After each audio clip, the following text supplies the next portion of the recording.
ബാക്കി വന്ന ഇഡ്ഡലി വെച്ചിട്ടൊരു സ്നാക്സ് ഉണ്ടാക്കിയാലോ? ഒരു ഇഡ്ഡലി എടുക്കുക, അത് ഇതുപോലെ പകുതി മുറിക്കുക. അതിനുശേഷം ഇതുപോലെ ചെറിയതാക്കി കട്ട് ചെയ്തെടുക്കുക. ഇനി നമുക്ക് ഒരു മാവ് തയ്യാറാക്കാം. ഒരു ബൗളിലേക്ക് മൈദ ഇട്ട് കൊടുക്കുക, കടലമാവ് ഇട്ട് കൊടുക്കുക, മുളക് പൊടി, മഞ്ഞൾപ്പൊടി, ഗരം മസാല, ജീരകപ്പൊടി, ആവശ്യത്തിനുള്ള ഉപ്പും ഇട്ട് നല്ലതുപോലെ മിക്സ് ചെയ്യുക. പാകത്തിന് വെള്ളമൊഴിച്ച് ലൂസാക്കിയൊരു ബാറ്ററാക്കി എടുക്കുക.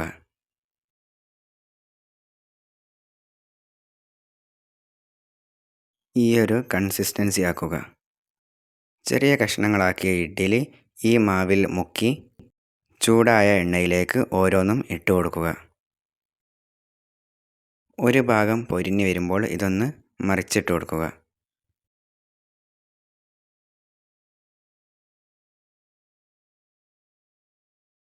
രണ്ട് ഭാഗവും പൊരിഞ്ഞ ശേഷം എണ്ണയിൽ നിന്നും മാറ്റാവുന്നതാണ്.